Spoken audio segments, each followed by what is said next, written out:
So regular viewers of this channel will know that I predicted it some time ago, and to be fair, you didn't exactly need a crystal ball. It was relatively obvious when it was announced that Brook versus Diego Chaves would most likely be on October the 24th, but Sky Sports will be holding a pay-per-view headlined by Fury Klitschko, with the co-main being Kell, Brook, Diego Chaves.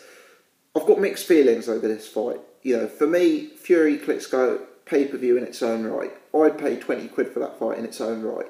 So you could say that this has developed into a very, very strong pay-per-view card, having, you know, a star like Kell, Brook in a co-main event headlined by such a top fight in itself. You know, realistically, let's be honest, putting things aside for a second, this is a very, very good card. And this is a really, really good card. Or maybe I shouldn't refer to it as a card, because it's not really a card of boxing. It's a split location pay-per-view. But this is a really loaded pay-per-view, even with the top two fights. You know, Eddie Hearn said he's going to announce more fights for the undercard, etc. But even as it is presently, you know, Fury versus Klitschko, Brook versus Chaves, this is a top drawer in terms of quality, without any extra fights to be added. So I've got to say that I'm looking forward to the night of boxing. Certainly as a Tyson Fury fan, cannot wait for this fight. It's one of the most excited I think I've ever been for a fight, Fury Klitschko. And I know that's a big statement, but I'm genuinely, seriously hyped for this matchup. However, as a Kell Brook fan, I must say I'm slightly disappointed. Whilst it's good to see Kell Brook in a fight, and whilst it's good to see him staying active, I think we'll look back at 2015 as a disappointing year for Kell Brook. Jojo Dan, I gave him allowances because it was his mandatory.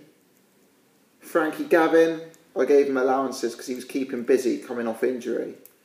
But at the end of the year, when you look back on it, and it's Jojo Dan, Frankie Gavin, Diego Chaves, all of whom are solid enough operators, but none of them are top 10 welterweights.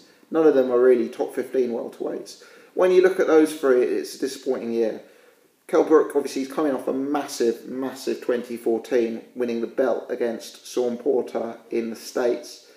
It's perhaps disappointing that he didn't sort of cement himself in the States, cement himself as a top 5 welterweight, and get in the ring with one of the big names out there, and be that Tim Bradley, be that Furman, be that even a rematch with Sean Porter.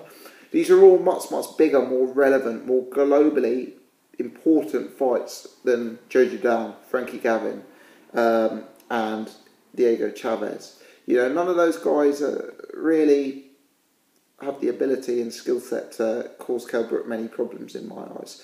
So I think that whilst this is a great card, whilst I'm looking forward to it more than any other card of boxing that's planned at present, I must say that I think 2016 is the year that Kell Brook really needs to step up.